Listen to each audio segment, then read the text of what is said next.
हित भावे तरी दंभ दुरी ठेवा, चित्त शुद्ध सेवा देवाची। आवडी विठ्ठल गाईचे एकांती, अलभ्यते येती लाभ गरा।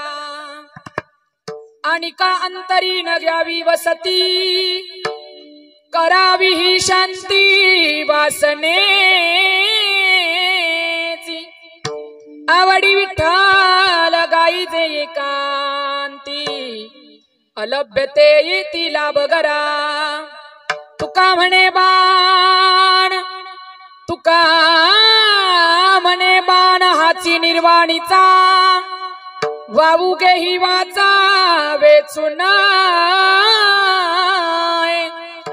आवडी विठ्ठल गाईचे एकांती, अलभ्यते येती लाभ गरा। विठ्ठल विठ्ठल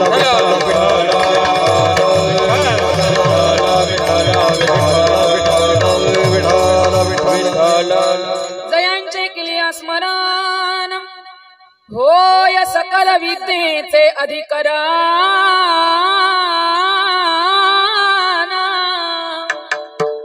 तेची बंधू श्री चरण श्री गुरूंचे ते नमस्कारों आता। नमो विठ्ठला राजा या पांडुरंगा, नमो रुक्मिणी माऊली ज्ञान गंगा, नमो पुंडलिका नमो चंद्रभागा। नमस्कार माझा रुक्मिणी पांडुरंगा। पांडुरंग करू, पांडुरंग करू प्रथम नमन, पांडुरंग करू प्रथम नमन। पांडुरंग करू, पांडुरंग करू प्रथम नमन, पांडुरंग करू प्रथम नमन। हे पांडुरंग करू, पांडुरंग करू प्रथम नमन, पांडुरंग करू प्रथम नमन।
त्यांच्या कृपा जाणे कथेचा विस्तारू, बाबाजी सद्गुरु दास तुका। प्रभु के चरणों में सदा पुनि पुनि करू प्रणाम।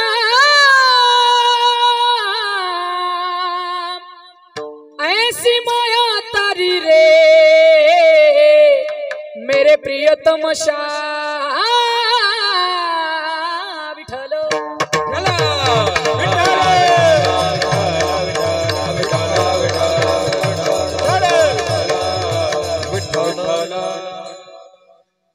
जिथे ज्ञान विज्ञान संजीव होते, तिथे योग विद्येच सामर्थ्य येते। जिथे मानवाला मिळे मोक्ष गाथा, तुझ्या पायरीशी सदा नम्र माता। तुझ्या मंदिरी आर्त जीवास तृप्ती, तुझ्या दर्शने लोक स्वानंद गीती श्रुती धन्य झाल्या तुझे गुण गाता तुझ्या पायरीशी सदा नम्र माता हे दुःख भांजन मारुती नंदन हे दुःख भांजन मारुती नंदन सुनलो भेरी पुकार पवन सुत बिनते वारंवार पवन सुत बिनते वारंवार हे दुःख भांजन मारुती नंदन हे दुःख भांजन मारुती नंदन सुन लो मेरी पुकार पवन सुत बिनती वारंवार पवन सुत बिनती वारंवार अष्ट सिद्धि नव निधि के दाता दुखियों के तुम भाग्य विदाता दुखियों के तुम भाग्य विदाता सिया राम के काज सवारे सिया राम के काज सवारे करो मेरा उद्धार पवन सुत बिनते वारंवार पवन सुत बिनती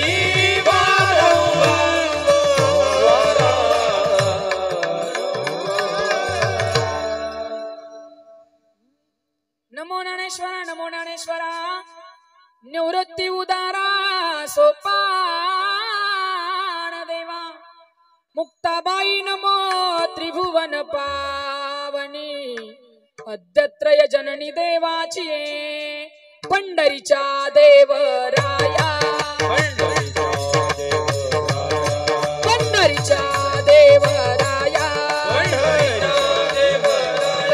दंडवत तुझे पाया दंडवत तुझे पाया दंडवत तुझे पाया दंडवत तुझे पाया दंडवत तुझे पाया दंडवत तुझे पाया पंढरीची देवराया दंडवत तुझे पाया देहो दंडवत तुझे पाया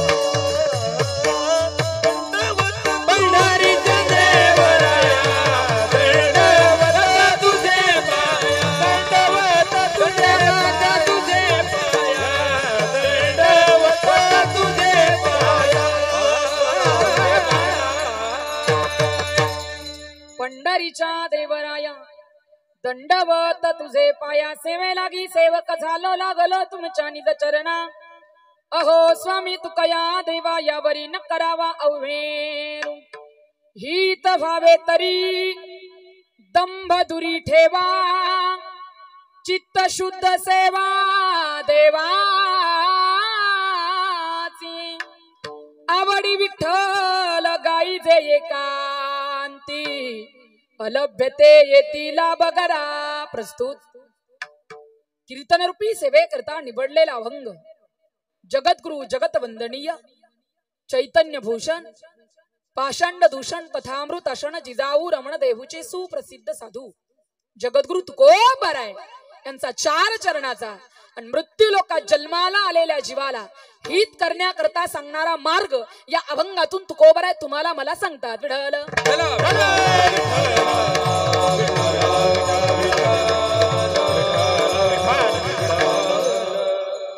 अभंगावरती चिंतन करण्यापूर्वी थोडासा परिहार द्यायचा तोसा आपला नियमित एकादशीच्या मुहूर्तावर चालू असलेला हा कीर्तन महोत्सव 1 दिवसीय कीर्तन महोत्सव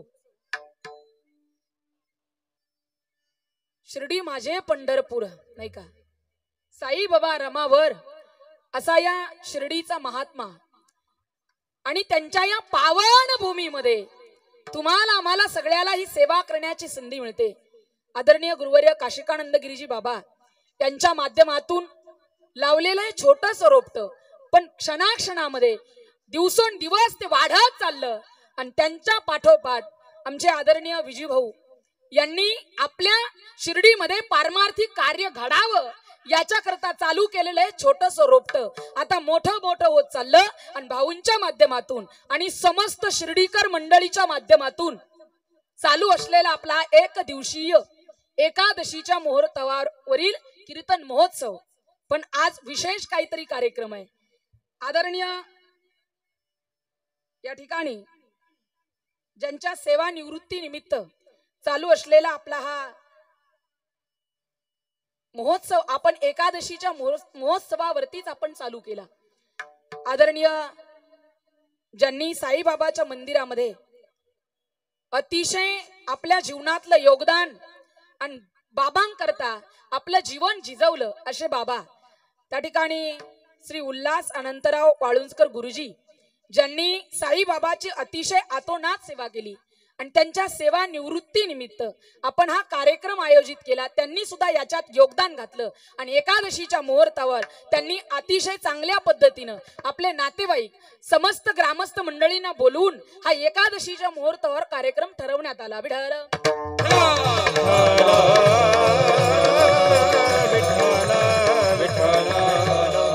आपल्या हातून पारमार्थिक कार्य घडावं याच्याकरता चालू असलेला आपला हा महोत्सव आणि या सेवेकरता निवडलेला अभंग म्हणजे जगद्गुरु तुकोबारायांचा. तुम्ही म्हणाल ताई कोण जगद्गुरु तुकोबाराय की त्या तुकोबारायांनी आम्हाला आमचं हित सांगावं आम्ही जन्माला आल्यानंतर जगण्याचं सार्थक सांगावं. कोण जगद्गुरु तुकोबाराय तर ज्या जगद्गुरु तुकोबारांना वारकरी संप्रदायाचा कळस म्हटल्या जातं ज्या जगद्गुरु तुकोबारायांचं सदैव वैकुंठ गमन झालं आणि ज्यांना पाहिल्यानंतर यम सुद्धा चळा चळा कापतात ही माझ्या जगद्गुरु तुकोबारायांची उंची आहे. तुकाराम तुकाराम तुकाराम तुकाराम तुकाराम तुकाराम तुकाराम तुकाराम नाम घेत कापे यम नाम घेत कापे यम नाम घेत कापे यम धन्य तुकोबा समर्थ धन्य तुकोबा समर्थ धन्य तुकोबा समर्थ धन्य तुकोबा समर्थ. कोण जगद्गुरु तुकोबाराय ज्यांना पाहिल्यानंतर यम सुद्धा चळा चळा कापतात ही माझ्या जगद्गुरु तुकोबारायांची उंची आणि ते तुकोबाराय जन्माला आलेल्या जीवाला हीच सांगताना दिसतात. मला सांगा मृत्यू लोकात असा कोण आहे की ज्याला वाटत नाही आपलं हित व्हावं आपलं भलं व्हावं आपलं कल्याण व्हावं. इथं बसलेल्या पैकी कोणाकोणाला असं वाटतं आपलं हित व्हावं आपलं भलं व्हावं आपलं कल्याण व्हावं. कोणालाच वाटत नाही. सगळ्यांना असं वाटतं का आपलं वाटोळं व्हावं. इथं बसलेल्या पैकी प्रत्येकाला असं वाटतं दादा आपलं हित व्हावं आपलं भलं व्हावं आपलं कल्याण व्हावं. पण ते व्हावं आपल्याला माहित नाही कशात हित आहे कशात भलं आहे कशात कल्याण आहे.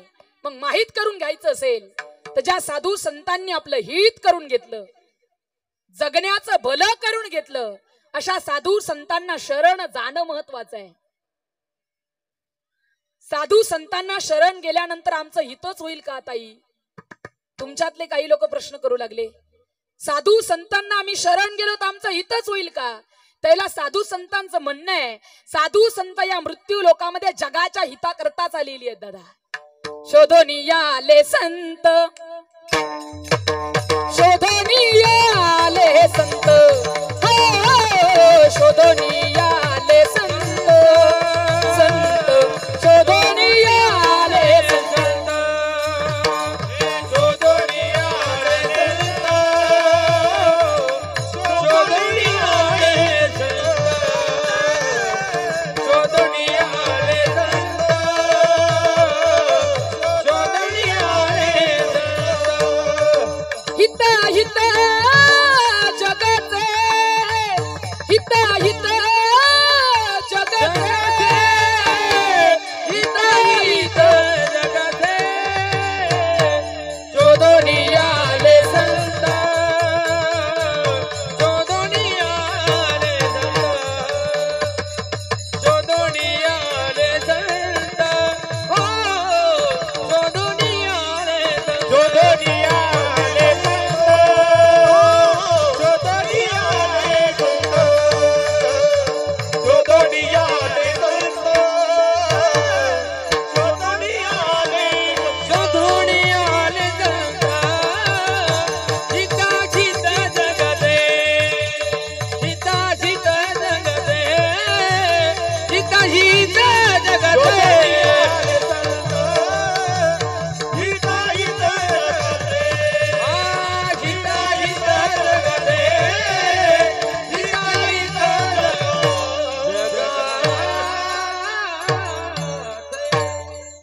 शोधोनिया आले संत हिताहित जगाचे साधू संत या मृत्यू लोकात जगाच्या हिता करता आली. जगाच्या कल्याणा संतांच्या विभूती जगाच्या कल्याणा संतांच्या विभूती देह कष्ट भीती पर उपकार देह कष्ट भीती पर उपकार संतांच्या विभूती देह कष्ट भीती पर उपकार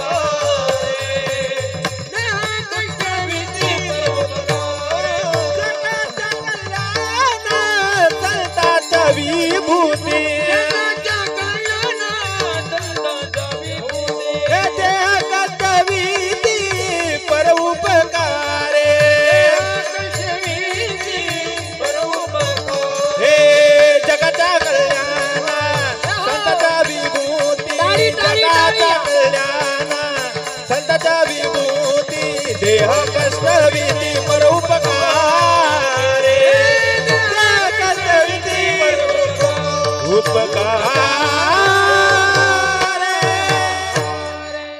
जगाच्या कल्याणा संतांच्या विभूती देह कष्टवीती परोपकारे साधू संत या मृत्यू लोकात जगाच्या हिता करता आली.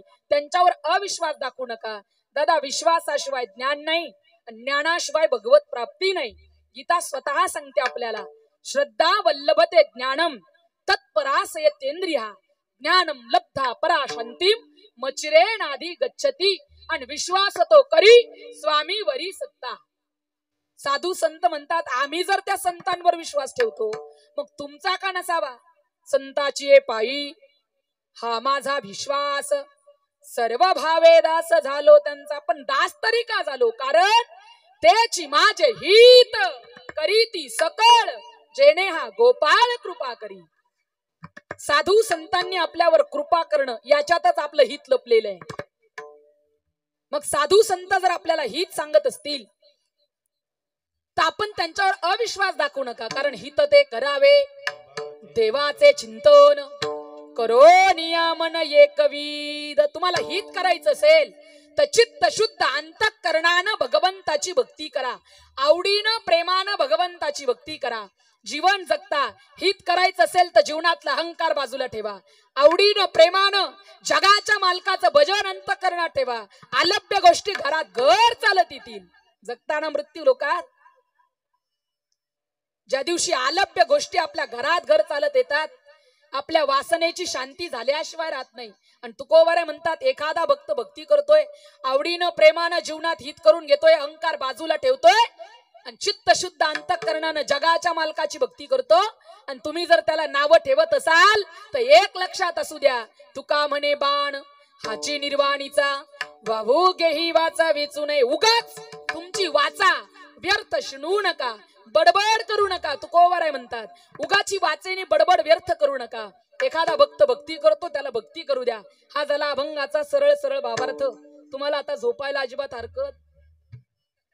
महिला मंडळ इकडे मी इकडं अय झोपल्या का काय इकडे मी बोललेलं कळतं ना तुम्हाला.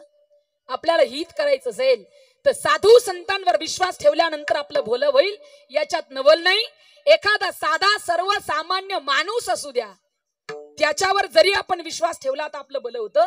मग साधू संत तर जगाच्या कल्याणाकरताच आलेली आहे. समजलं नसेल तर ऐकून जा. एकदा काय झालं एका माणसाकडून राजद्रोहासारखा गुन्हा घडला हे त्याला कळालं होतं. म्हणून त्याला माहित होतं एक आता जन्म ठेपेची शिक्षा होईल नाही तर पोलीस कुत्र्यासारखं मारतील. काय करावं म्हणून काहीतरी पळवाट शोधावी.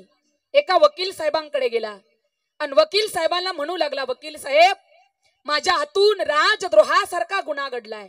का हो वकील साहेब असं म्हणतात ना आपल्या भारतीय राज्यघटनेमध्ये चांगल्या गुन्हेगाराला सहजासहजी पळता येईल अशा पळवाट आहेत. मला काय जास्त माहित नाही बा पण असं म्हणतात लोक. का हो वकील साहेब काही पळवाट काही सल्ला द्याल का.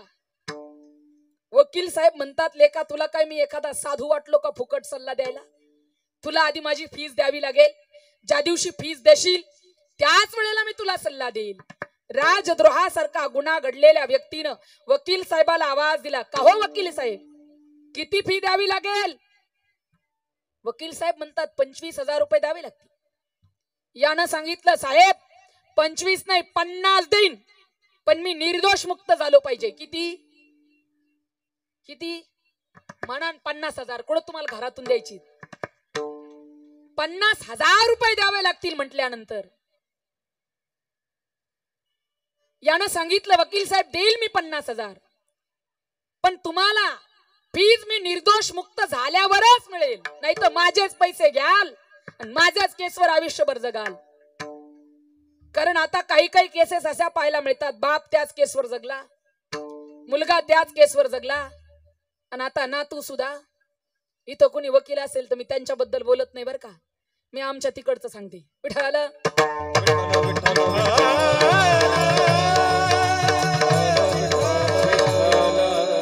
नाही तर कीर्तन संपल्यावर म्हणायचे या इकडं पाहतो तुमच्याकडे, असं व्हायला नको बरं का. मी आमच्या तिकडचं सांगते. वकील साहेब म्हणतात, लेका चांगल्या वृत्तीचा आहे, चांगल्या बुद्धीचा दिसतोय, जवळचाच आहे आणि एवढा चांगल्या वृत्तीचा आहे, काही हरकत नाही म्हणे, ज्यावेळेस निर्दोष मुक्त होतील त्यावेळेस माझी फीस देऊन टाक. चांगल्या वृत्तीचा दिसतोय. विश्वास ठेवला वकील साहेबानं आणि सांगितलं, लेका तुला मी एक मंत्र देईन, मंत्राच्या मागे, मंत्राच्या पुढे, मंत्राच्या मध्ये तू एकही अक्षर बोलायचं नाही. वकील साहेब एवढीच गोष्ट सांगत होते, लेका मंत्राच्या मागे पुढे मध्ये तू एक सुद्धा अक्षर बोलायचं नाही. वकील साहेबाला हा वैतागला. वकील साहेब अहो किती वेळचं तेच सांगता, मंत्राच्या मागे, मंत्राच्या पुढे, मंत्राच्या मध्ये एक सुद्धा अक्षर बोलायचं नाही, बोलशील तर जबाबदार तू असशील, मी नाही. वकील साहेब एकदाचा तो मंत्र सांगून टाका ना. वकील साहेब म्हणतात, लेका मला नाही माहित. मग याचा पारा चढला. वकील साहेब तुम्हाला माहितच नव्हता, इतका वेळ कशाला घालवला माझा? मग वकील साहेब म्हणतात, लेका तुझ्या लक्षात आलं नाही, तुला कुणीही कुठलाही कसलाही प्रश्न विचारला तर तू फक्त एकच उत्तर द्यायचं की मला नाही माहित.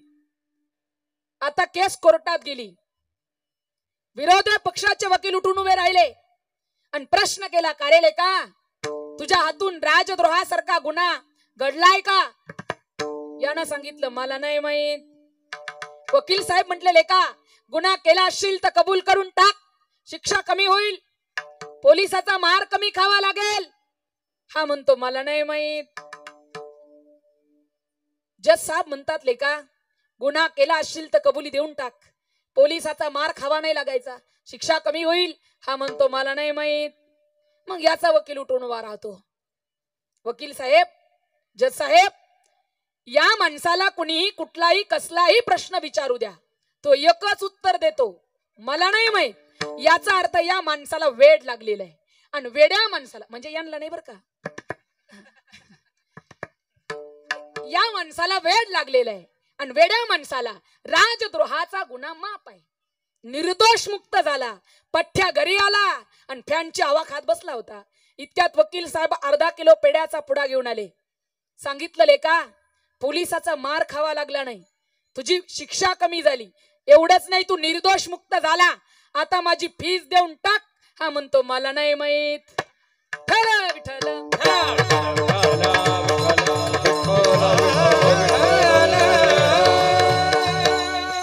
साधा वकील आहे दादा, साधा वकील. वकिलावर विश्वास ठेवला तर भलं झालं, शिक्षा मिळाली नाही, निर्दोष मुक्त झाला आणि त्या ठिकाणी वकिलाची फी सुद्धा माफ झाली. मग साधू संत तर जगाच्या कल्याणाकरता आली.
न देखवे डोळा येतो कळवळा म्हणून या वकिलावर विश्वास ठेवला आपलं भलं झालं. मग साधू संत तर जगाच्या हिता करता आली, त्यांच्यावर विश्वास ठेवाल तर आपलं भलं होईल, हित होईल. साधू संत म्हणतात हित करायचं असेल तर अहंकार बाजूला ठेवा. माणूस जर परमार्थामध्ये आला तर माणसानं तर्क कुतर्क करू नये. परमार्थामध्ये आल्यानंतर तर्क कुतर्क करू नये माणसानं. कारण एखादा माणूस परमार्थामध्ये शिरला की त्याच्या जीवनामध्ये ज्ञान अवगत झालेलं असतं. ज्या ठिकाणी ज्ञान येतं त्याच ठिकाणी अभिमान येतो असं तुकोबारांचं म्हणणं आहे. आणि अभिमान आला की काय होतं, तुका म्हणे नरकी घाली अभिमान. तो अभिमान तुम्हाला मला नरकात घातल्याशिवाय राहत नाही. मग जगतो ना आपण मृत्यू लोकात. साधू संतांचं म्हणणं आहे, नामदेवराय तर त्याही पुढचे संत आहेत. महाराज म्हणतात अरे अहंकार तर लांबची गोष्ट आहे, लांबची. त्याचा वारा सुद्धा आमच्या विष्णुदासांना लागू देऊ नको. अहंकाराचा वारा न लागो राजसा. माझा विष्णुदासा भाविकासी, हे माझा विष्णुदासा भाविकासी, माझा विष्णुदासा भाविकासी, माझा विष्णुदासा भाविकासी. हे अहंकाराचा वारा न लागो राजसा. माझा विष्णुदासा, माझा विष्णुदासा भाविका. अहंकाराचा वारा न लागो राजसा. माझा विष्णुदासा, माझा विष्णुदासा भाविका. भाविका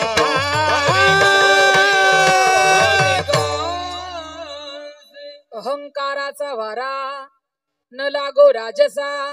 माझ्या विष्णुदासा भाविकांसी. देवा अहंकार तर लांबची गोष्ट आहे रे, अभिमान तर लांबची गोष्ट आहे, पण त्याचा वारा सुद्धा माझ्या विष्णुदासांना लागू देऊ नको. मग तुकोबाराय सुद्धा तेच सांगतात, अरे जीवनात हित करायचं असेल, जीवनाचं भलं करायचं असेल, हित कशाला म्हणतात? हित महिला मंडळ तुमच्याकडं हित कशाला म्हणतात? कीर्तनाला आलं की तुटकी चप्पल घालून यायची आणि जाता जाता चांगली चप्पल घालून जायची, याला तुम्ही काय म्हणता? काय म्हणता? मी बोललेलं कळतं ना तुम्हाला? तुम्ही बोला ना. तुम्हाला मी येडी दिसते का? अजिबात नाही ना. तुम्ही आम्ही हित कशाला म्हणतो, साधू संत हित कशाला म्हणतात, याच्यात फार फरक आहे. तुम्ही आम्ही हित कशाला म्हणतो?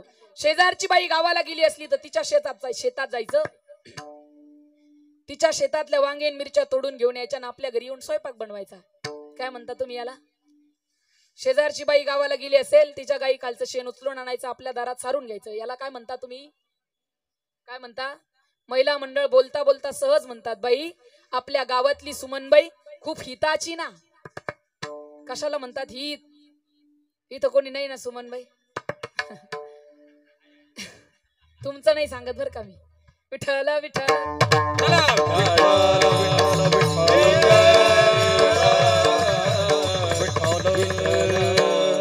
तुम्ही आम्ही हित कशाला म्हणतो, साधू संत हित कशाला म्हणतात, याच्यात फार फरक आहे. साधू संत हित कशाला म्हणतात? ज्याचे पाय भगवंताची पदयात्रा करण्याकरता आसूसलेले, तो व्यक्ती स्वतःच्या हिताच्या ठिकाणी जागा आहे. ज्याचे कान भगवंताचं गुणगान ऐकण्यात तल्लीन होऊन गेलेले आहे, तो व्यक्ती स्वतःच्या हिताच्या ठिकाणी जागा आहे. ज्याचे हात भगवंताचं भजन करण्यामध्ये, टाळी वाजण्यामध्ये गुंगून गेलेले आहेत, तो व्यक्ती स्वतःच्या हिताच्या ठिकाणी जागा आहे. ज्याचं मुख भगवंताचं भजन करण्यामध्ये तल्लीन होऊन गेलेलं आहे, तो व्यक्ती स्वतःच्या हिताच्या ठिकाणी जागा आहे. मग तुकोबाराय म्हणतात, तेच हित जर तुम्हाला करायचं असेल, टाळी वाजवत असाल आणि बाहेर गेल्यानंतर सांगत असाल, बाई आज कीर्तनात खूप टाळ्या वाजवल्या आणि खूप देवाचं भजन केलं, हा अभिमान झाला बरं का. म्हणून साधू संत म्हणतात, तुम्हाला जीवनात हित करायचं असेल तर जीवनातला अभिमान बाजूला ठेवा, जीवनातला अहंकार बाजूला ठेवा. अभंगाचं प्रथम चरण. हित भावे तरी, हित भावे तरी, हित भावे तरी स्तंभ दुरी ठेवा. हित भावे तरी, हित भावे तरी, हित भावे तरी स्तंभ दुरी ठेवा.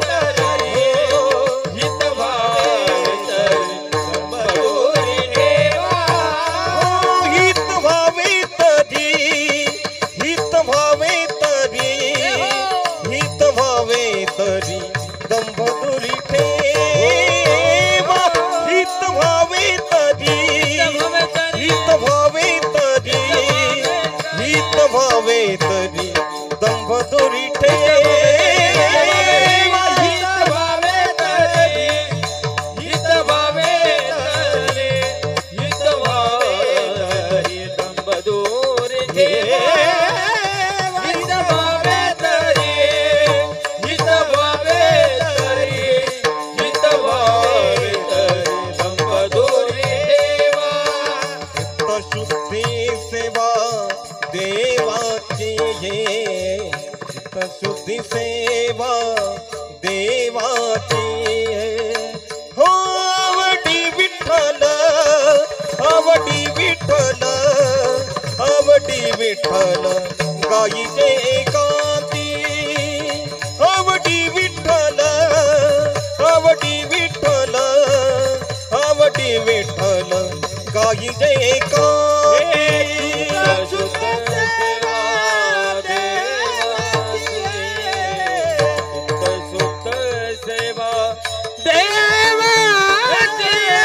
आवडे विठ्ठल आवडे विठ्ठल आवडे विठ्ठल गायीचे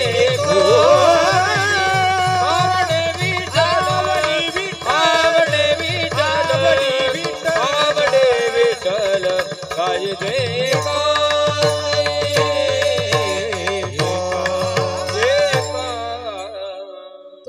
म्हणतात तुम्हाला जर जीवनात हित करायचं असेल तर जीवनातला दंभ म्हणजे जीवनातला अहंकार अभिमान बाजूला ठेवा. जगण्याचं सार्थक करायचं असेल तर जीवनातला अहंकार जीवनातला अभिमान जीवनातला मत जीवनातला मत्सर बाजूला ठेवा. तुमच्या जीवाचं भलं झाल्याशिवाय राहणार नाही. चित्त शुद्ध अंतःकरणानं भगवंताची भक्ती करा हे तुकोबारांचं म्हणणं आहे बरं का. आपण जीवन जगतो प्रपंच आदर्श राहावा याच्याकरता प्रपंचामध्ये वित्त महत्वाचं आहे. नीट लक्षपूर्वक ऐका. आपला प्रपंच आदर्श राहावा याच्याकरता प्रपंचामध्ये वित्त महत्वाचं आहे. शरीर चांगलं राहावं याच्याकरता शरीरात पित्त महत्वाचं आहे. प्रपंच आदर्श राहावा याच्याकरता वित्त शरीर चांगलं राहावं याच्याकरता त्या ठिकाणी पित्त आणि परमार्थ सफल व्हावं असं वाटत असेल तर परमार्थात चित्त असणं फार महत्वाचं आहे. जगताना मृत्यू लोकात आपलं चित्त त्या भगवंताच्या चरणावर ठेवा. तुमच्या जीवाचं हित झाल्याशिवाय राहणार नाही. जीवनातला अहंकार बाजूला ठेवा. आपल्या जीवाचं हित झाल्याशिवाय राहणार नाही. कारण नाही त्याचा पांडुरंगी दास त्याचा पांडुरंगी दास त्याचा पांडुरंगी दास त्याचा पांडुरंगी दास त्याचा पांडुरंगी दास त्याचा पांडुरंगी दास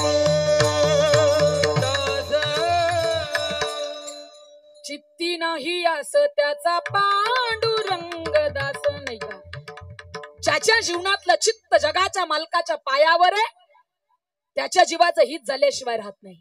जगताना मृत्यू लोकात प्रत्येक वस्तूची किंमत ठरलेली आहे. प्रत्येक वस्तूची. परमार्थ करता तर परमार्थात चित्ताला फार महत्व आहे. प्रपंच करता प्रपंचात वित्ताला फार महत्व आहे बरं का. खूप महत्व आहे वित्ताला. प्रपंचामध्ये एखादा माणूस एज्युकेटेड असू द्या हुशार असू द्या सामाजिक कार्यात त्याचं नाव असू द्या दृष्ट लागेल असं त्याचा चेहरा असू द्या पण फक्त त्याच्याकडे पैसा नसेल तर शास्त्र सांगतं त्याची पत्नी त्याचा पदोपदी अपमान करते. अदनच्च स्वभार्य आप्यावमन्यते. धनहीन पुरुषाची पत्नी त्याचा पदोपदी अपमान करते. पण याच्या उलट त्याच्याकडे अफाट पैसा आहे कोणताच गुण नाही. आता काय होतं हे मी सांगायची गरज नाही. तुम्ही सगळे व्यवहारात जगणारी माणसं आहात.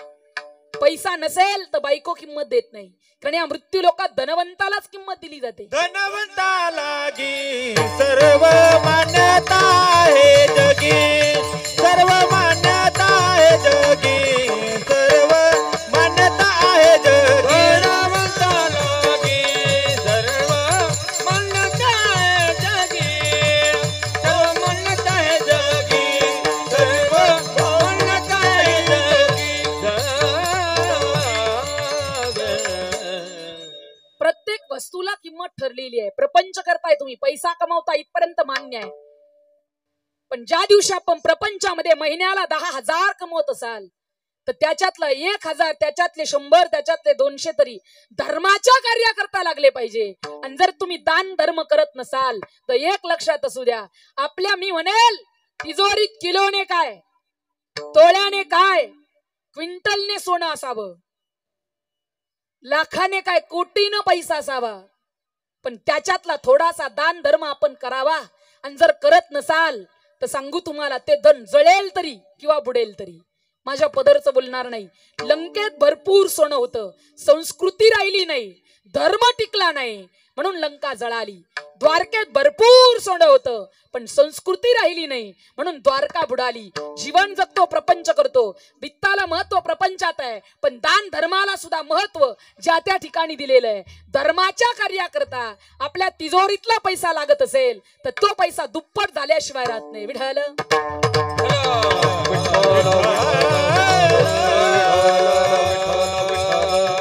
म्हणून प्रत्येक वस्तूची किंमत ठरलेली आहे.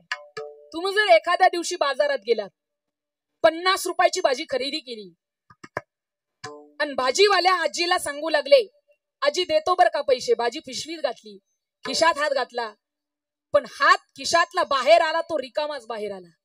आणि तुम्ही आजीला म्हणू लागले, आजी असं घडलं, सकाळी मी शर्ट बदलला बरं का आजी, या शर्टच्या खिशातले पैसे मी त्या शर्टच्या खिशात टाकणं विसरलो आणि माझ्याकडे आता 50 रुपये नाहीत. मग आजी म्हणेल का, नसू दे नसू दे, फुकट घेऊन जा. बाजी आजी सांगते, लेका 50 रुपये ठेव आणि मग तू भाजी घेऊन जा. 50 रुपये ठेव मग तू भाजी घेऊन जा. हा म्हणतो, आजी अहो मी तुमच्याच गल्लीतला आहे. आजी म्हणते, लेका आधी 50 रुपये ठेव नंतर भाजी घेऊन जा. अहो आजी तुमच्याच गल्लीतला जिल्हा परिषद सदस्याचा मी मुलगा आहे. आजी म्हणते, लेका आधी 50 रुपये ठेव नंतर भाजी घेऊन जा. तिथं पदाला किंमत आहे का? व्यवहार आहे तो, तिथं पैशाला किंमत दिली जाते. प्रत्येक वस्तूची किंमत ठरलेली आहे.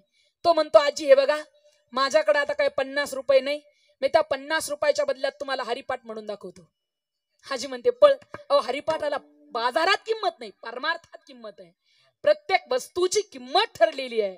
मला सांगा, मतदाराला किंमत कुठपर्यंत आहे? केलं ना मतदान तुम्ही आताच?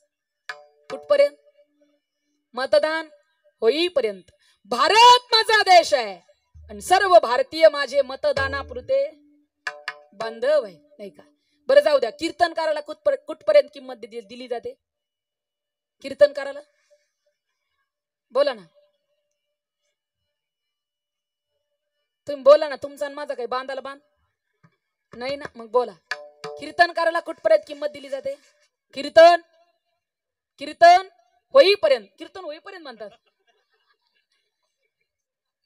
एकदा का महाराज आले, तुम्ही कमिटी मंडळीची धावपळ पाहिली पाहिजे. महाराज इथं बसा, महाराज तुम्ही तिथं बसा. महाराज तुम्ही काय घेणार? चहा घेणार, कॉफी घेणार, तुम्ही सरबत घेणार, काय घेणार? आणि महाराज याच्यातलं काहीच नसलं जमत तर रोगरचे 2-3 थेंब घेता का? इथपर्यंत व्यवस्था. ताई, महाराज तुम्ही काय घेणार, काय खाणार? गुलाबजामू खाणार का?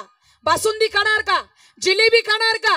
अहो याच्यातलं काहीच नसलं जमत तर कडब्याच्या 2-3 पेंड्या टाकू का? पण कुठपर्यंत? कुठपर्यंत?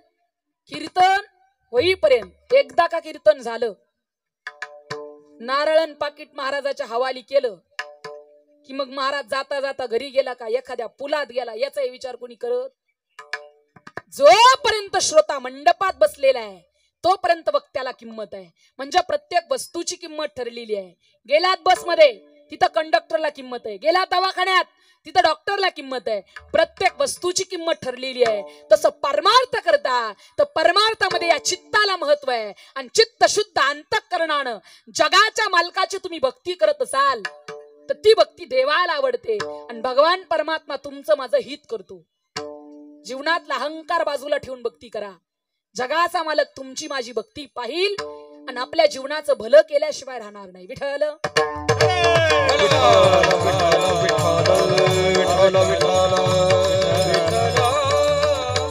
पण आपण जी भक्ती करतो ती चित्त शुद्ध अंतःकरणानं करावी. ती जर लोकाला दाखवण्यापुरती आपण करत असाल तर नीट लक्षपूर्वक ऐका. माऊली त्या भक्तीला काय किंमत देतात? मोर अंगी असुसे पिसे असुसे डोळुसे परित्यासी दृष्टी नसे तैसे ते गा. माऊली वर्णन करतात. मोर अंगी असुसे पिसे असुसे डोळुसे परी त्यासी दृष्टी नसे तैसे ते का माऊली वर्णन करतात.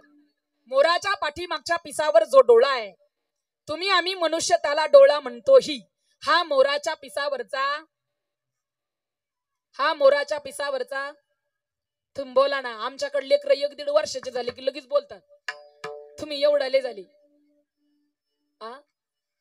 हा मोराच्या पिसावरचा डोळा, तुम्ही आम्ही त्याला डोळा म्हणतोही, पण माऊली म्हणतात तो डोळा त्या मोराला दृष्टी देत नाही. त्या डोळ्याचा त्याला उपयोग नाही, त्याला फायदा नाही. मग असा डोळा असून तरी काही उपयोग आहे का हो? मोराच्या पाठीमागच्या पिसावर डोळा आहे इथपर्यंत मान्य आहे, पण तो डोळा जर त्या मोराला दृष्टी देत नसेल तर असा डोळा असून तरी काही उपयोग आहे का? मग माऊली म्हणतात तुम्ही भक्ती करता पण तुमच्या भक्तीत प्रेम नाही, मग अशी भक्ती करून सुद्धा काही उपयोग नाही. विठ्ठल विठ्ठल विठ्ठल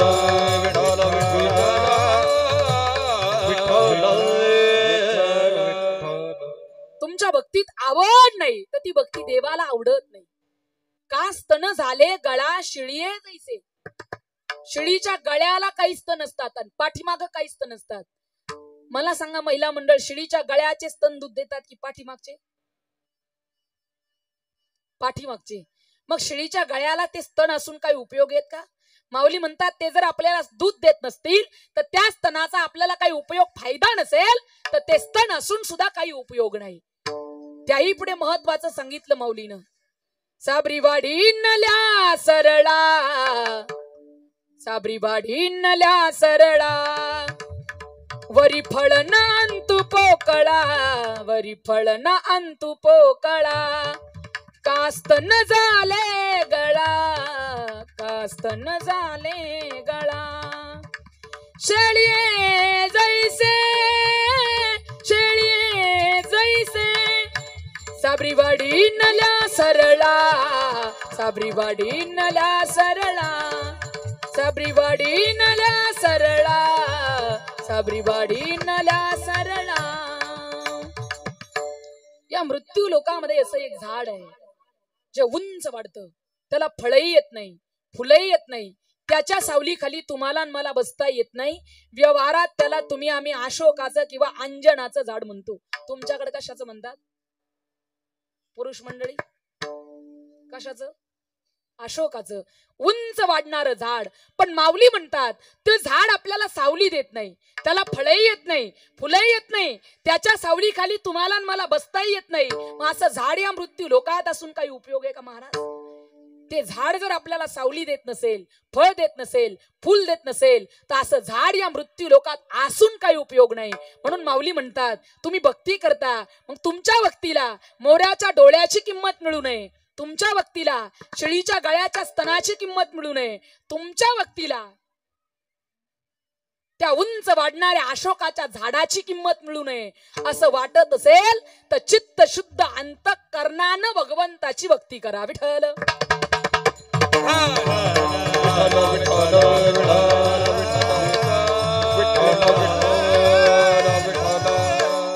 आवडीनं भगवान परमात्म्याची भक्ती करा.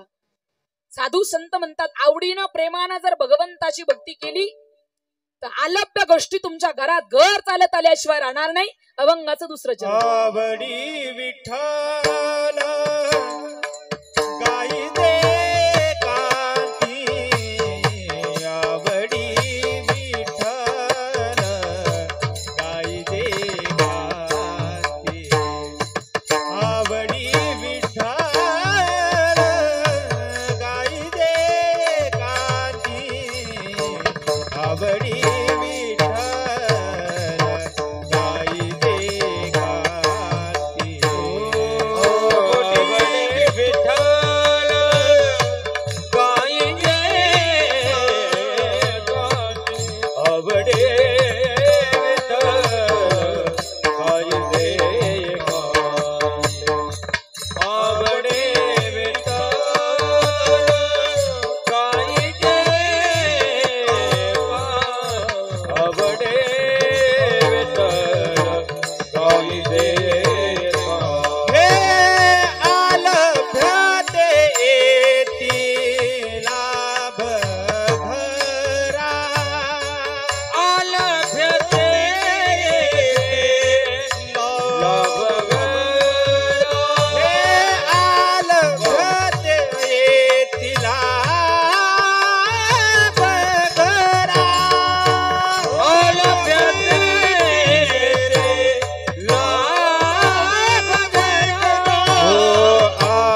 गाई दे कांती आवडी विठ्ठल गाई दे कांती आवडी विठ्ठल गाई दे कांती आवडी विठ्ठल गाई दे कांती आवडी विठ्ठल गाई दे कांती आवडी विठ्ठल गाई दे कांती आवडी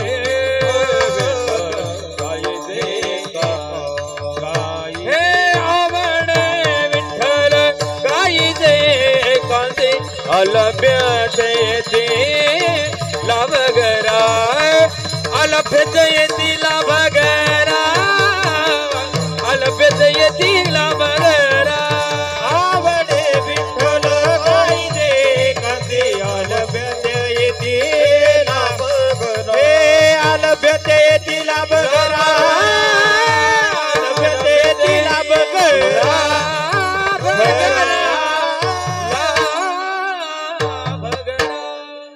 आवडी विठ्ठल गाई जे एकांती अलभ्यते येती लाभगरा. आवडीनं प्रेमानं भगवंताची भक्ती करा.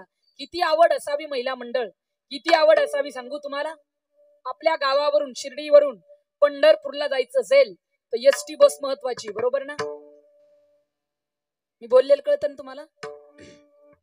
कधी जर आपल्याला पंढरपूरला जायचं असेल तर आपल्या शिर्डीवरून पंढरपूरला जाण्याकरता एसटी बस महत्वाची आहे.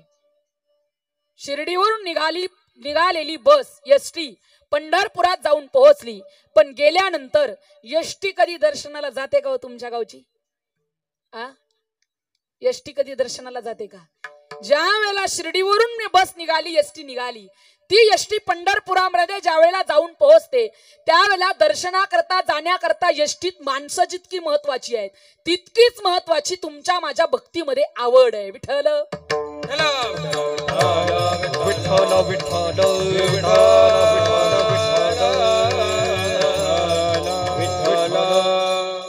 आवड कशाला म्हणतात? महिला मंडळ घरात पाणी नेता कशानं? तुम्ही म्हणाल तर आता डायरेक्ट नळ आहे त्याच्यामुळे पाणी व्हायचा काही प्रश्नच निर्माण होत नाही, पण तरी महिला मंडळ पाणी कशानं नेता घरात? बाहेरच्या नळापासून घरातल्या रांजणापर्यंत पाणी कशानं नेलं जातं? हंड्यानं. मग मला सांगा, ज्या वेळेला बाहेरच्या नळापासून तुम्ही हंडा उचलला, घरातल्या रांजणापर्यंत हंडा घेऊन गेलात, पण घरातला रांजण भरण्याकरता त्या हंड्यात पाणी असणं जितकं महत्वाचं आहे तितकंच महत्वाचं तुमच्या माझ्या भक्तीमध्ये आवड असणं महत्वाचं आहे. विठ्ठल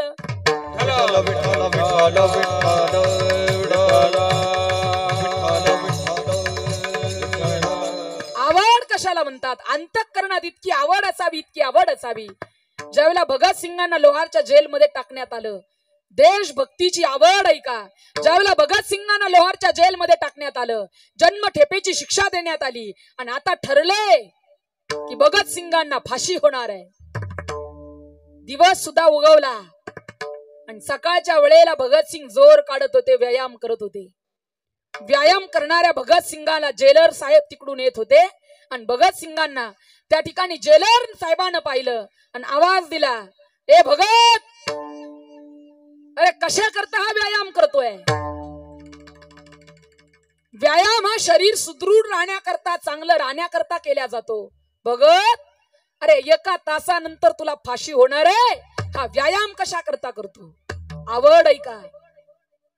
भगत, अरे एका तासात तू मरणार आहे, मग हे शरीर सुदृढ राहण्याकरता व्यायाम करावा लागतो, तो हा व्यायाम कशा करता करतो? त्याला भगतसिंगानं दिलेलं उत्तर फार सुंदर आहे, घरी घेऊन जा. ऐका दादा, भगतसिंग म्हणतात, जेलर साहेब, माझ्या घरात माझी आई राहते हो, माझी आई रोज देवाची पूजा करते. जेलर साहेब, माझी रोज देवाची पूजा करत असताना दारातल्या बागेत जाते, टोपली भर फुलं घेऊन येते आणि ज्यावेळेला ते फुलं देवपूजे करता आणले जातात त्या टोपलीभर फुलातील फक्त टवटवीत आणि तेजस्वी वान फूल त्या देवाच्या चरणी वाहिल्या जातं. पण जेलर साहेब, फक्त फरक एवढा आहे की माझी आई देव्हाऱ्यातल्या देवाला देव मानते आणि मी माझ्या भारत मातेला देव मानतो. म्हणून हे तेजस्वी आणि टवटवीत फुल मला माझ्या भारत मात्याच्या चरणी वाहायचं, ही देशभक्तीतली आवड आहे.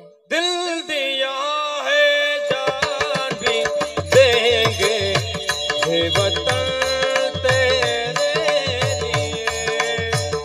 दिल दिया है जान भी देंगे हे वतन तेरे लिए. दिल दिया है जान भी देंगे हे वतन तेरे लिए. टाळी वाजवा माय बाप, टाळी टाळी. हा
दिल दिया है जान भी देंगे हे वतन तेरे लिए.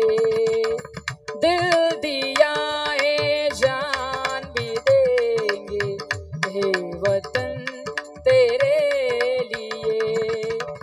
हम जिएंगे और मरेंगे हे वतन तेरे लिए.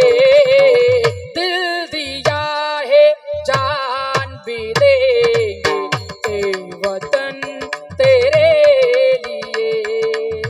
हो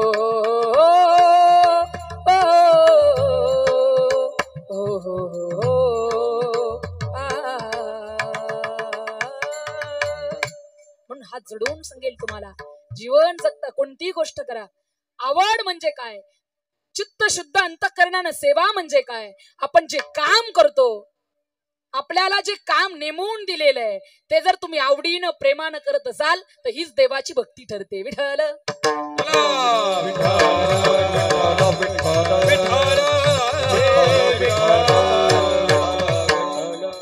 वाळुंजकर गुरुजीनं केलेलं काम, आयुष्यभर साईबाबाच्या चरणाची सेवा त्यांनी केली, आवडीनं केली, प्रेमानं केली. म्हणून जगाच्या मालकानं त्यांना एवढे दिवस दाखवण्याकरता, जगाचा मालक आणि चांगला दिवस दाखवण्याकरता आपल्याला या ठिकाणी आजही गुरुजी त्या ठिकाणी चांगल्या स्थितीमध्ये दिसतात. म्हणून सांगेल तुम्हाला मी, आपल्या भक्तीत आवड असेल, आपण जे काम करतो त्याच्यात आवड असेल तर साधू संतांचं म्हणणं आहे तुमचं हित होतं, कल्याण होतं आणि आलभ्य गोष्टी तुमच्या घरात घर चालत येतात. पण ज्या दिवशी आलभ्य गोष्टी येतात त्या दिवशी आपल्या वासनेची शांती होऊन जाते. अभंगाचं तिसरं चरण. अनेकांताने नव्हे वसती अनेकांताने अनेकांताने नव्हे वसती अनेकांताने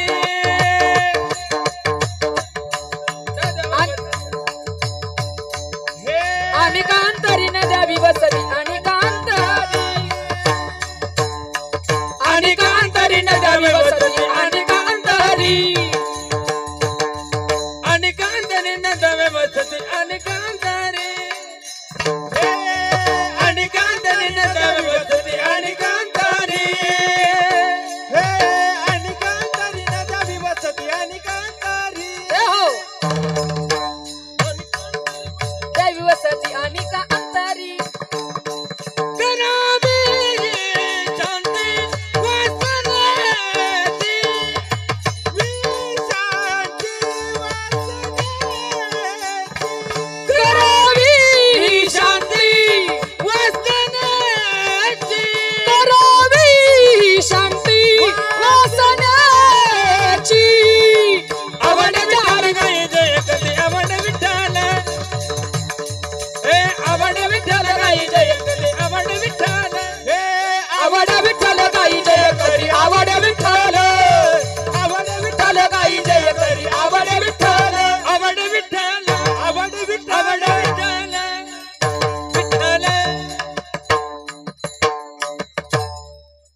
आपण अभंगाच्या 3 चरणाचा भावार्थ पाहिला. 2 मिनिटं भगवंताचं भजन मोठ्या प्रेमानं करायचं. ज्याला ज्याला भगवंताने 2-2 हात दिले त्यानं 2ही हात वरती करा. ज्यांना नाही दिले त्यांनी खालीच ठेवले तरी अजिबात हरकत नाही बरं का. मी येऊ कच्चा पिऊन आता. टाईट टाईट हात वरती घ्या. निम्म्यांचे तर खाली आले. महिला मंडळ जी भजन करणार नाही तिला तिच्या नवऱ्याची शपथ बर का. टाईट टाईट हात वरती घ्या. 2 मिनिटं भगवंताचं भजन आपल्याला मोठ्या प्रेमानं करायचं. ज्याला नाचायचं त्याने उठून नाचलं तरी हरकत नाही. माणसाने इथं नाचाव, डीजे समोर नाही. हा, ज्याला नाचायचं त्याने नाचण्याचा आनंद घेतला तरी हरकत नाही. राधे राधे बोलो राधे राधे, राधे राधे बोलो राधे राधे श्याम. राधे राधे बोलो राधे राधे, राधे राधे बोलो राधे राधे. राधे राधे बोलो राधे राधे, राधे राधे बोलो राधे राधे. राधे राधे राधे राधे बोलो राधे राधे. हम भी बोलो राधे राधे, तुम भी बोलो राधे राधे. बोलो राधे राधे, तुम भी बोलो राधे राधे. हम भी बोलो राधे राधे, तुम भी बोलो राधे राधे. हम भी बोलो राधे राधे, तुम भी बोलो राधे राधे. कान्हा के बंसी से आवाज आई, राधे राधे राधे राधे राधे राधे. राधे राधे बोलो राधे राधे, राधे राधे बोलो राधे राधे. राधे राधे राधे राधे राधे बोलो राधे राधे. श्री कृष्ण गोविंद हरे मुरारी, हे नाथ नारायण वासुदेव. बोला बोला. गोविंद हरे मुरारी, हे नाथ नारायण वासुदेव. श्री कृष्ण गोविंद हरे मुरारी, हे नाथ नारायण वासुदेव. श्री कृष्ण गोविंद हरे मुरारी, हे नाथ नारायण वासुदेव. हे नाथ नारायण वासुदेव, हे नाथ नारायण वासुदेव. हे नाथ नारायण वासुदेव, हे नाथ नारायण वासुदेव. हे नाथ नारायण वासुदेव, हे नाथ नारायण वासुदेव. हे नाथ नारायण वासुदेव, हे नाथ नारायण वासुदेव. श्री कृष्ण गोविंद हरे मुरारी, हे नाथ नारायण वासुदेव. श्री कृष्ण गोविंद हरे मुरारी, हे नाथ नारायण वासुदेव. ज्ञानोबाराया माझ्या तुकोबाराया.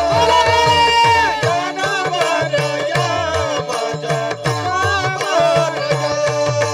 ज्ञानोबाराया माझ्या तुकोबाराया. बोला बोला. हे ज्ञानोबाराया माझ्या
घंटी सुनाई दे, मुझे रोज सवेरे साईनाथ तेरी सूरत दिखाई दे। जब आरती हो तेरी मुझे घंटी सुनाई दे, मुझे रोज सवेरे साईनाथ तेरी सूरत दिखाई दे। जब भजन करे मिलकर रस कानों में घुल जाए, मेरे घर के आगे साईनाथ तेरा मंदिर बन जाए। बोला बोला तेरा मंदिर बन जाए, मेरे घर के आगे साईनाथ तेरा मंदिर बन जाए। जब खिड़की खोलूं तो तेरा दर्शन हो जाए, जब खिड़की खोलूं तो तेरा दर्शन हो जाए। मेरे घर के आगे साईनाथ तेरा मंदिर बन जाए, मेरे घर के आगे साईनाथ तेरा मंदिर बन जाए, मेरे घर के आगे साईनाथ तेरा मंदिर बन जाए। आते जाते बाबा तुझको मैं प्रणाम करूं, आते जाते बाबा मैं प्रणाम करूं, जो मेरे लायक हो वैसा मैं काम करूं, मेरे लायक हो ऐसा काम करूं। तेरी सेवा करने से मेरी किस्मत खुल जाए, मेरे घर के आगे साईनाथ तेरा मंदिर बन जाए।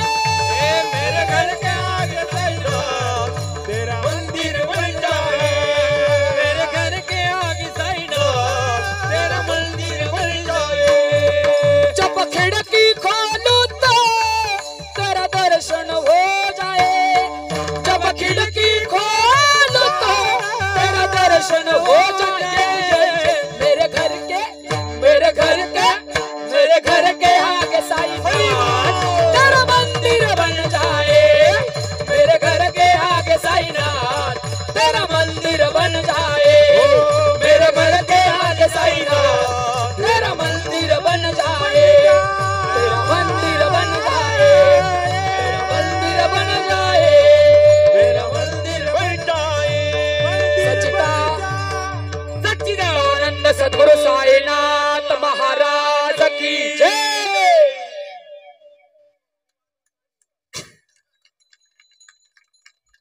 घ्या सगळ्यांनी हात खाली घ्या, महिला मंडळ हात गळाले असतील, तुम्ही एकमेकीकडे काय पाहता, तुम्ही सगळ्या वरती करायला मी सांगावं लागले आणि खाली करायला मी सांगायच्या आधीच केले, इतक्यात तुम्ही चतुर।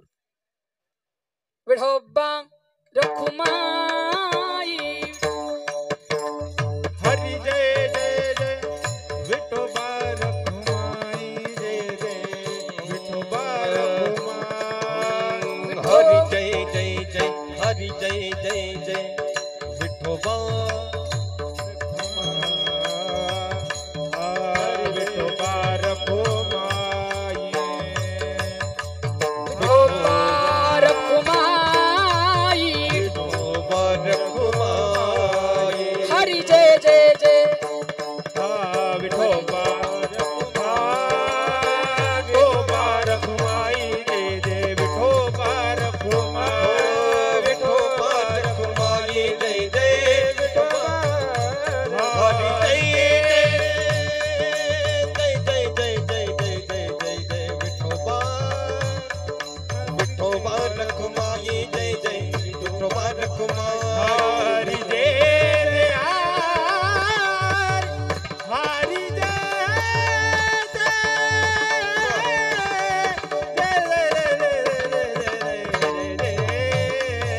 विठोबा रखुमाई, हरी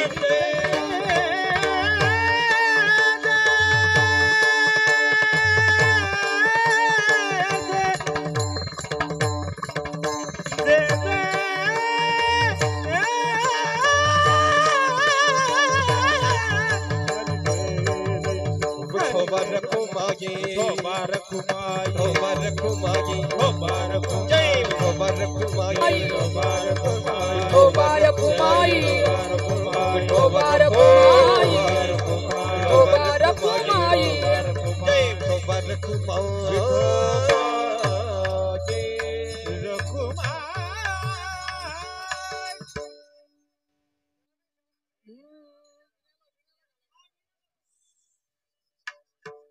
संकल्पित वेळेत आपण अभंगाच्या 3 चरणाचा भावार्थ पाहिला. महाराज म्हणतात तुम्हाला हित करायचं असेल, तुम्हाला भलं करायचं असेल, जीवनाचं कल्याण करायचं असेल तर जीवनातला अहंकार बाजूला ठेवा. जगता मृत्यू लोकामध्ये तर आवडीनं प्रेमानं भगवंताची भक्ती करा. अलभ्य गोष्टी तुमच्या घरात घर चालत येतील आणि जगता या मृत्यू लोकामध्ये तुमच्या वासनेची शांती झाल्याशिवाय राहणार नाही.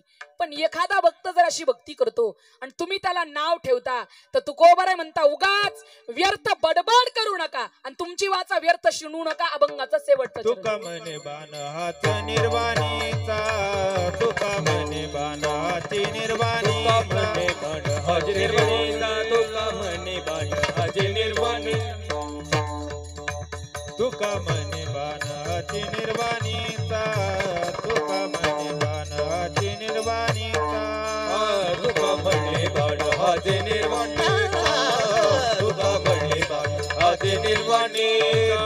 वाहुगी वाचा वेचू नये, वाहुगी वाचा वेचू नये, आवडे विठ्ठल गाई दे कांती, आवडी विठ्ठल गाई दे कांती. वाहुगी ही वाचा वेचू नये, वाहुगी ही वाचा वेचू नये, विठ्ठल गाई दे कांती, आवडे विठ्ठल गाई दे कांती, गाई दे कांती, गाई दे कांती. संकल्पित वेळेत आपण अभंगाचा भावार्थ पाहिला. शेवटी जाता जाता तुम्हाला सांगून जाईल जगता मृत्यू लोकामध्ये तर आईची सेवा करा, वडिलांची सेवा करा, श्रीभूण हत्या थांबवा. आणि तुम्ही हिंदू म्हणून जगता तर गोठ्यात एक तरी गावरान गाय आणि दारात तुळशी वृंदावन बांधायला विसरू नका. जगताना मृत्यू लोकात आईची सेवा करा, जगता मृत्यू लोकामध्ये वडिलाची सेवा करा, श्रीभूण हत्या थांबवा. काय असते दादा ती आई? असल्यावर कळत नाही, नसल्यावर मिळत नाही. डोंगरा आड गेलेला सूर्य आपल्याला परत दिसेल, पण एकदा मातीत गेलेले आईबाप कधी पुन्हा पाहायला मिळत नाहीत. पण हात जोडून विनंती असेल, जीवनात आपल्या आईला आणि आपल्या बापाला कधी विसरू नका. ज्याला हात नाही त्याला विचारा हाताचं दुःख काय आहे, ज्याला पाय नाही त्याला विचारा पायाचं दुःख काय आहे, ज्याला कान नाही त्याला विचारा कानाचं दुःख काय आहे, ज्याला डोळे नाही त्याला विचारा डोळ्याचं दुःख काय आहे, आणि ज्याला आईबाप नाही ना दादा त्याला विचारा ना आई बापाचं दुःख काय आहे. सांगतील तुम्हाला काय असते दादा ती आई. भाजीतलं मीठ, पहिलं विद्यापीठ आणि हक्काचं व्यासपीठ असते दादा ती आई. असल्यावर कळत नाही, नसल्यावर मिळत नाही. पावसाच्या धारा आणि मायेचा उभार असते दादा ती आई. काय असते हो ती आई. जीवन जगत असताना काय असते ती आई ऐकून जा तुम्ही. घरात 3 प्रकारची नाती असतात आपल्या. एक आई, एक बाई आणि एक ताई. ताई तिला म्हणतात, ताई तिला म्हणतात जिच्या हृदयामध्ये फक्त आणि फक्त बापाला आणि भावाला जागा आहे. ताई तिला म्हणतात जिच्या हृदयामध्ये फक्त बाप आणि भाऊ बसलेला असतो. पण एखाद्या दिवशी एखादा अनोळखी व्यक्ती येतो, ज्याची तिची ओळख नाही, कधी तिने त्याला पाहिलेलं नाही, आपल्या समोर येतो आणि आपल्या पोरीला करंगळीला धरून घेऊन जातो. भावाची हृदयातली जागा कमी होते आणि तिथं नवऱ्याला जागा दिली जाते. तिला बाई म्हणतात, जिच्या हृदयात फक्त आणि फक्त नवऱ्याला जागा आहे. तुम्ही पहा, लग्न झालं की 2-3 वर्ष बायको सगळं नवऱ्याच्या हातात देते. पण सांगू तुम्हाला, ज्या दिवशी तिला कळालंय अरे मी आज आई होणार आहे, त्या दिवसापासून घेतलेला पहिला श्वास तर मरणाच्या वेळेला घेतलेला शेवटचा श्वास, तोपर्यंत जिच्या हृदयामध्ये फक्त बाळ आणि बाळच असतं दादा तिला आई म्हणतात. तिला आई म्हणतात. जगताना मृत्यू लोकामध्ये काय असते ती आई तुम्ही ऐकूनच जागड्या. सांगू तुम्हाला, घरात 3 चाळण वापरता महिला मंडळ तुम्ही. 3.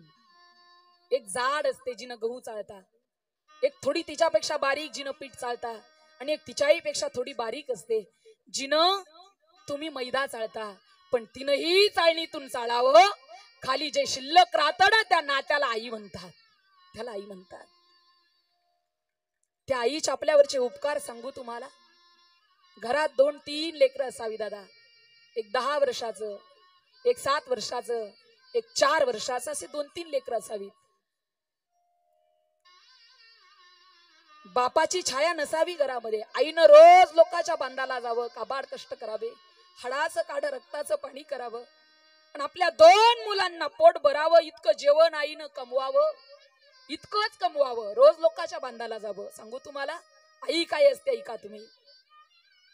टोपल्यात 2 भाकरी आहे, एक भाकरी मोठ्या पोरानं खाल्ली, अर्धी भाकरी 7 वर्षाच्या लेकरानं खाल्ली, राहिलेली अर्धी भाकर 4 वर्षाच्या लेकरानं खाल्ली. आता आई करता टोपल्यात भाकर शिल्लक नाही, पण माझे 3ही मुलं पोटभर जेवली, याच्यात जिची भूक भागते ना तिला आई म्हणतात, तिला आई म्हणतात. जगता हो मृत्यू लोकात सांगेल मी तुम्हाला. त्याच आईला गावातलं कोणाचं तरी आमंत्रण यावं, ताई उद्या आमच्या घरी सत्यनारायणाची पूजा या बरं का तुम्ही. आणि त्या आईनं सत्यनारायण पूजे करता निघावं. 3ही लेकरं आईच्या पाठी लागावेत. 3ही लेकरं ज्यावेळेला आईच्या पाठी लागतात ना, आई 10 वर्षाचं 7 वर्षाचं लेकरू हाताला धरते, घरात घालते, घराची बाहेरून कडी लावते. लोक म्हणतील खायला मिळत नाही म्हणून 3ही लेकरं जेवायला घेऊन आली. 4 वर्षाचं लेकरू हाताला धरावं आणि आईनं ज्यांच्या घरी पूजा ना तिथं जाऊन पोहोचावं. पंक्ती बसलेल्या जेवणाच्या, आई सुद्धा त्या पंक्तीत आहे, छोटं 4 वर्षाचं बाळ सुद्धा त्या पंक्तीत आहे. 4 वर्षाचं लेकरानं गप गप गप गप खावं. आईचा हातातला घास हातात आहे, तोंडातला घास तोंडात आहे. आणि जिच्या घरी पूजा ना तिनं यावं, ताई अहो सगळी लोक जेवतात, तुम्ही का जेवत नाही. आईच्या अश्रूचा बांध फुटावा, आईनं म्हणावं, ताई माझ्या पोटातली 2 गोळी घरात कोंडून आले, कशा माझ्या घशाच्या खाली घास उतरेलो, नाही उतरणार. तिला आई म्हणतात दादा, तिला आई म्हणतात. सांगू तुम्हाला आईच्या आपल्यावर एवढे मोठे उपकार आहे. आपण ज्या दिवशी मरतो ना, मेल्यानंतर सगळं जळतं सगळं, पण आईनं आपल्याला जे दूध पाजलं ना, ज्या दुधापासून आपली हाडं मजबूत झाली ना, ती हाडं कधीच जळत नाहीत. हे आपल्या आईच्या आपल्यावरचे उपकार आहे. तो विसरू नको लढीवाळा, आईचा लळा जिवाळा, उपकार दुधाचे बाळा, उपकार दुधाचे बाळा. तू विसरू नको लढीवाळा, आईचा लळा जिवाळा, उपकार दुधाचे बाळा, उपकार दुधाचे बाळा. हा जोडून सांगेल, सगळं विसरा, पण जीवनाच्या आपल्या आईनं दुधाचे जे उपकार आपल्यावर केले ना, ते कधीच विसरू नका. जेवढं आईला महत्व, तेवढंच बापाला सुद्धा महत्व आहे. काय असतो दादा तो बाप. प्रत्येक कीर्तनकार आई सांगतो, पण मी बाप सांगेल तुम्हाला. काय असतो दादा तो बाप सांगू तुम्हाला. आई रडून मोकळी होते, बापाला नाही रडता येत दादा. स्वतःचा बाप मेला तरी बापाला रडता येत नाही. भावंडाचा सांभाळ करायचा आहे. स्वतःची आई मली तरी त्या बापाला रडता येत नाही. बहिणीचा सांभाळ करायचा आहे. स्वतःची सुख दुःखात साथ देणारी पत्नी जरी सोडून गेली ना दादा, नाही रडता येत हो त्या बापाला, नाही रडता येत. आई रडून मोकळी होते, नाही रडता येत दादा बापाला. जन्म देणारी आई आपल्याला ज्ञात आहे, पण त्याच दिवशी दवाखान्यात चक्रा मारणारा बाप आपण सहज विसरून जातो दादा. काय असतो तो बाप. मुलगा जर शाळेत पहिला आला तर आई सगळीकडे सांगत फिरते, माझा मुलगा पहिला आलाय, माझा मुलगा पहिला आलाय, माझा मुलगा पहिला आलाय. पण गुपचूप स्वीट होम मध्ये जातो आणि आपल्या करता पेड्याचा पुडा घेऊन येतो ना, तो बाप आपण सहज विसरून जातो दादा. काय असतो तो बाप सांगू तुम्हाला. बाप मुलीला 50 रुपये देणार, मुलाला 20 रुपये देणार. मुलगी 50 रुपये घेऊन ब्युटी पार्लरला जाणार, मुलगा 20 रुपये घेऊन सलूनला जाणार. आणि त्याच घरातला बाप, अरे दाढीचा साबण संपलाय म्हणून कपडे धुण्याच्या साबणीने दाढी करणार दादा, त्याला बाप असं म्हणतात. मुलीला नवीन कपडे, पत्नीला नवीन साडी, मुलाला नवीन ड्रेस, पण बर दिवाळीच्या दिवशी जो फाटकाच बनियन वापरतो ना दादा, त्याला बाप असं म्हणतात. मुलीचं लग्न करावं बापानं, 1-2 लाख रुपये बाबाला खर्च यावा. व्याजानं बापानं पैसे काढावेत. लग्न लागलं, मुलगी वाट लावली, 1 दिवस, 2 दिवस, 3 दिवस, तब्बल 8 दिवस, 1 महिना, 2 महिने, 3 महिने, 6 महिने झाले. आणि आपला बाप अचानक गावात जायचा बंद झाला. पहिल्या दिवशी बाप गावात गेला नाही, दुसऱ्या दिवशी बाप गावात गेला नाही, तिसऱ्या दिवशी बाप गावात गेला नाही, 8व्या दिवशी काही कामानिमित्त बाप गावात जाऊ द्या. गावात गेलेला बाप भर चौकामध्ये व्याजदार आपल्या बापाची इज्जत काढतो, भर चौकात. तरी तो बाप घरी येतोय. घरी आल्यानंतर मुलीला झोपू देतो, पत्नीला झोपू देतो, आणि रात्री 12 वाजता चादर उशाशी घेऊन डसा डसा रडतो ना दादा, त्याला बाप असं म्हणतात. बाप काय असतो सांगू तुम्हाला. ज्या दिवशी माहेरातला बाप संपतो ना महिला मंडळ, त्या दिवशी मुलीचं माहेर संपतं. आपण घर 1 लाखाचं, 2 लाखाचं, 10 लाखाचं, मी म्हणेल 1 कोटीचा बंगला बांधा, पण त्या 1 कोटीच्या बंगल्याच्या दारात तुमच्या म्हाताऱ्या बापाची चप्पल असू द्या, बंगल्याला शोभा आहे. पण ज्या दिवशी 1 कोटीचा बंगला बांधत असाल आणि आपल्या बापाला जर त्या बंगल्यात जागा नसेल, तर त्या 1 कोटीच्या बंगल्याचा काहीच उपयोग नसेल दादा. हा जोडून सांगेल तुम्हाला. ज्या दिवशी बाप संपतो त्या दिवशी मुलीचं माहेर संपतं. काय असतो दादा तो बाप. एखाद्या दिवाळीला मुलगी घरी यायची असू द्या, बापाचं वय झालेलं असू द्या, प्रपंच सगळा मुलाच्या ताब्यात गेलेला असू द्या, पण तो बाप वर्षभर पैसे साचवतो. कोणी 10 रुपये दिले तरी घडी करून खिशात ठेवतो, कोणी 20 रुपये दिले तरी घडी करतो, खिशात ठेवतो. सांगू तुम्हाला, बाप म्हणतो ओ लोकांच्या सगळ्या लेकी आल्या, माझी तायडी कधी माझ्या घरी येईल. शेजाऱ्याची लेक आली तर असं वाटतं माझी तायडी कधी माझ्या घरी येईल. बाप काही असतो ऐका तुम्हाला सांगेल. त्या बापानं आपल्या मुलीची आतुरतेने वाट पाहावी. 22 झाली, 2 दिवस झाले, माझी तायडी कधी येईल. आणि 2 दिवसानंतर मुलीचा निरोप यावा, बाबा मी येते बरं तुम्हाला आज भेटायला, येते हो दादाला भेटायला. त्या मुलीनं फोन करावा. सकाळपासून बाप बिना अन्ना पाण्याचा स्टँडवर जाऊन बसतो. माझी मुलगी येईल, माझी तायडी येईल याच्या करता तो बाप बिना अन्ना पाण्याचा स्टँडवर जाऊन बसतो. प्रत्येक गाडी आली की बापाला असं वाटत असतं माझी तायडी या गाडीतून उतरेल. प्रत्येक बापाला असं वाटत असतं माझी तायडी या गाडीतून उतरेल. सांगू तुम्हाला, ज्या वेळेला शेवटची बस येते आणि त्याची तायडी त्या बस मधून खाली उतरते, असं वाटतं जावं पळत आणि माझ्या तायडीला मिठी घालावी. बाप पळतच जातो, मुलीच्या हातातल्या बॅगा घेतो. सांगू तुम्हाला, ज्या वेळेला बाप मुलीला घरी घेऊन येतो ना, तो बाप म्हणत असतो तायडे 1 वर्ष झालं ग तुम्हाला भेटायला आली नाही तायडे. जीव तुटवत होता तुझ्या करता, नातवा करता, पण तू आली नाही 1 वर्ष झाला. इतकी प्रपंचात रमली तायडे.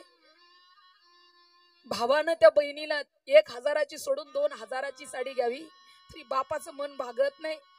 ज्यावेळेला ती मुलगी जाण्याकरता निघते ना, बसमध्ये बसते ना, तो बाप म्हणत असतो माझ्या तायडीला जर दाद्यानं घेतलेली साडी आवडली नसेल तर मी आता माझ्या खिशातले पैसे माझ्या तायडीला देतो. बस सुरू झाली, लोक म्हणतात बाबा बस सुरू झाली, उतरा खाली. तो बाप खिशात हात घालतो आणि वर्षभर लोकांनी दिलेले 100, 20, 50 रुपये गड्या गड्या गड्या करून ठेवलेले पैसे काढतो. तायडे तुला जर नसेल ना दादानं घेतलेली साडी आवडली, तायडे हे बघ हे पैसे घे आणि तुला जशी साडी आवडेल तशी साडी घे. त्याला बाप म्हणतात. म्हणून ज्या दिवशी बाप मरतो ना, त्या दिवशी मुली करता माहेर संपल्या जातं. हात जोडून सांगेल तुम्हाला काय असतो तो बाप. एका कवयित्रीनं सुंदर बापाचं वर्णन केलं ऐका.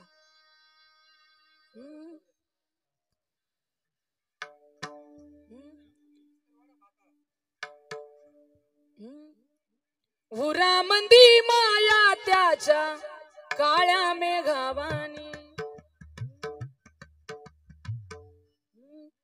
उरामंदी माया त्याच्या काळ्या मेघावानी, दाखविना कधी कोणा डोळ्यातल पाणी.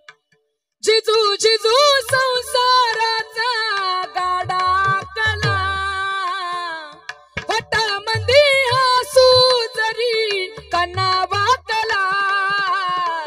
घडीभर तू थांब गड्या ऐक त्याची दापर, लई अवघड हाय गड्या उमगाया बापर, उमगाया बापर. लई अवघड हाय गड्या उमगाया बापर, उमगाया बापर. मुकी मुकी माया त्याची मुकी घाल मेल, मुकी मुकी माया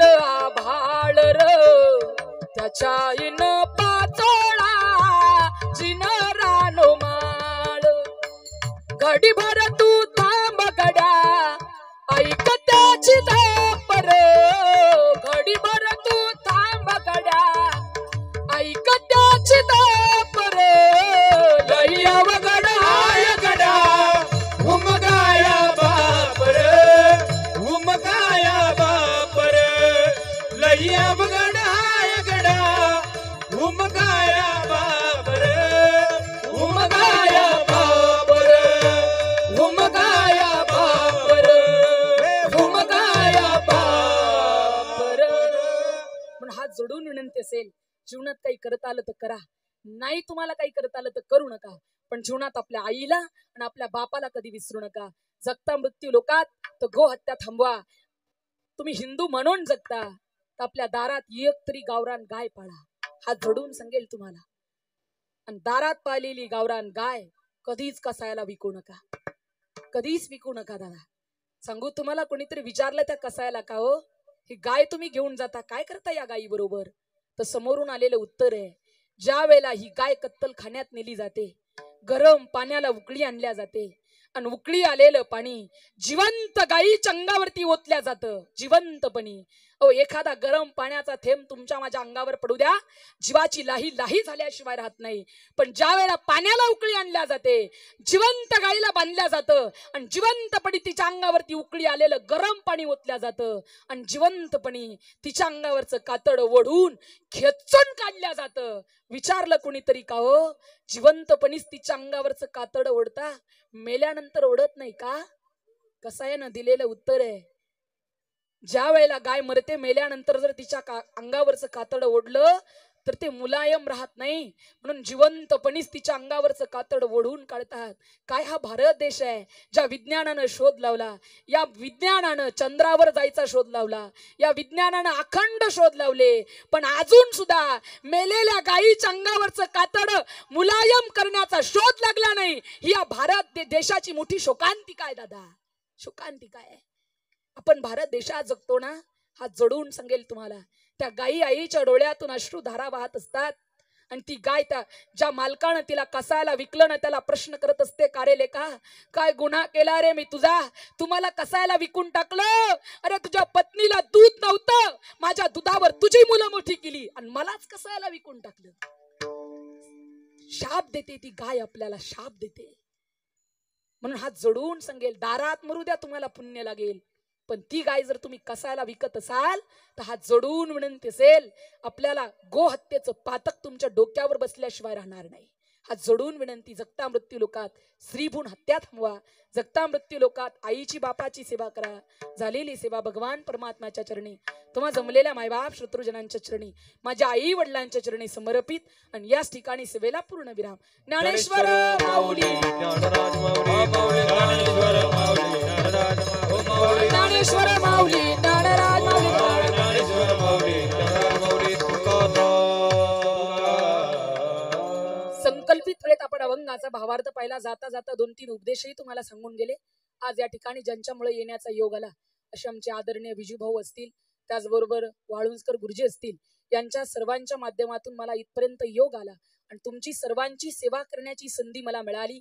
त्याबद्दल समस्त ग्रामस्थ मंडळींना, विजूभाऊंना, वाळुंजकर गुरुजींना कोटी कोटी धन्यवाद असतील. तुम्ही सर्वांनी इथपर्यंत आमंत्रित केलं, तुमची सगळ्यांची सेवा करण्याची संधी दिली. कीर्तनाकरता सुंदर गायक वादक मंडळी आवर्जून उपस्थित आहेत, ज्यांच्या माध्यमातून विजूभाऊ पर्यंत निरोप पोहोचला की ताईंची सेवा आपण घ्यावी, नाही का. आमचे आदरणीय ज्यांनी मृदंग वाजवण्याकरता सुंदर साथ दिली असे आमचे आदरणीय हरिभक्तपरायण राहुलजी महाराज शिंदे असतील, आपल्या भागाचं भूषण आहेत, ते तालुक्याचं भूषण आहेत, म्हणून दादांना सुद्धा कोटी कोटी धन्यवाद. त्याचबरोबर संदीपजी महाराज बागुल, ज्यांनी अतिशय आग्रह होता की शिर्डीत कीर्तन सेवा झाली पाहिजे.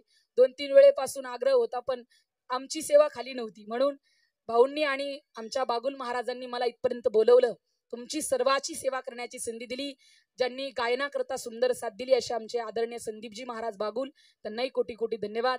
त्याचबरोबर ज्यांनी गायनाकरता सुंदर साथ दिली, ज्ञानेश्वर महाराज ज्यांनी सुंदर साथ दिली, सर्व गायक मंडळी करता, वादक मंडळी करता एकदा जोरदार टाळी वाजवा. त्याचबरोबर आमच्या काशिकानंद गिरीजी बाबांच्या आश्रमातील सर्व विद्यार्थी मंडळ असेल, त्याचबरोबर आमचे आदरणीय हरिभक्तपरायण मृदंगाचार्य चंदू महाराज असतील, त्यांनीही सेवेकरता उपस्थिती दाखवली, त्याबद्दल त्यांनाही कोटी कोटी धन्यवाद. त्याचबरोबर ज्यांनी पेटी वाजवण्याकरता सुंदर साथ दिली असे आमचे शिंदे काका, माझ्या वडिलाच्या समान आहेत ते, म्हणून काकांनाही कोटी कोटी धन्यवाद. त्याचबरोबर संपूर्ण महिला टाळकरी भजनी मंडळ तसेच समस्त ग्रामस्थ भजनी मंडळ माझे सासरे सुद्धा आवर्जून उपस्थित आहेत, त्यांनाही कोटी कोटी धन्यवाद. त्याचबरोबर माझे पतिराज आदरणीय हरिभक्तपरायण नकुलजी महाराज जाधव, तेही आवर्जून उपस्थित आहे, त्यांनी सुद्धा कीर्तनाची शोभा वाढवली, त्याबद्दल महाराजांना डबल कोटी कोटी धन्यवाद. त्याचबरोबर ज्यांनी माझा आवाज तुमच्यापर्यंत पोहोचवला असे आमचे रेनाकांत दादा काबाडी, तेही आवर्जून सुंदर त्यांनी सिस्टीम दिली, त्याबद्दल दादांनाही कोटी कोटी धन्यवाद. आणि तुम्ही सर्व मंडळी आमच्या गुरुजींच्या सेवापूर्ती सोहळ्यामध्ये आवर्जून उपस्थित झालात आणि या एकादशीच्या पर्व काळावर आपला चालू असलेल्या एकदिवसीय कीर्तन महोत्सवामध्ये सामील झालात, त्याबद्दल समस्त ग्रामस्थ मंडळींना, समस्त नातेवाईकांना कोटी कोटी धन्यवाद. झालेली सेवा भगवान परमात्म्याच्या चरणी, तुम्हा जमलेल्या मायबाप शत्रुजनांच्या चरणी, शिर्डी साईबाबांच्या चरणी समर्पित.